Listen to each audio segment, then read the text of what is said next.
Hello everyone, कसे आहात सगळे? आय होप तुम्ही सगळे ठीक असाल। आज आमचा बाळ झालेला आहे 21 दिवसांचा आणि पहिल्यांदा बाळाला घरातून बाहेर काढलेला आहे। बाळाला घेऊन आम्ही कुठेतरी जातो आहोत आणि बसने आजचा हा प्रवास करायचा आहे। 3 ते 4 तास आम्ही बाहेर असणार आहोत। आजचं वातावरण तुम्ही पाहता आहात, थोडासा पाऊस पडून गेलेला आहे, अजूनही रिमझिम मध्ये मध्ये पाऊस येतो आहे।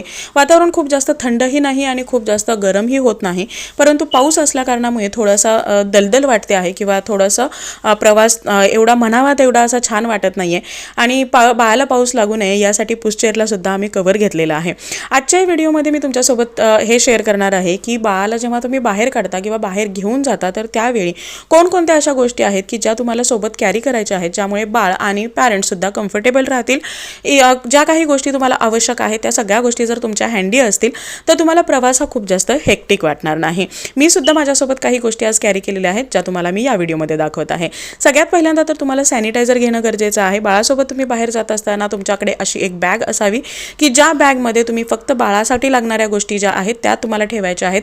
सगळ्यात वरच्या कप्प्यामध्ये तुम्हाला हे सॅनिटायझर ठेवून द्यायचं आहे। त्यानंतर मी इथे घेतलेलं आहे एक ड्रायशीट आणि एक बेडशीट। आता ड्रायशीट तुम्हाला डायपर वगैरे चेंज करताना यूज करता येऊ शकतं किंवा ट्रॉलीतून जेव्हा बाळाला तुम्हाला बाहेर काढायचं आहे तेव्हा बेडशीट लागू शकतं।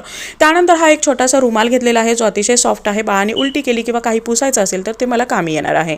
इथे मी 5 डायपर घेतलेले आहेत। 3 तासाचा प्रवास आहे, थोडेसे जास्तच डायपर आहेत, परंतु 3-4 डायपर जर तुमच्याकडे एक्स्ट्रा असतील तर ते जास्त फायद्याचं होईल। वाइप्स घेतलेले आहेत, नॅपी रॅश क्रीम घेतलेलं आहे, त्याचबरोबर टॉयलेट रोल सुद्धा घेतलेला आहे।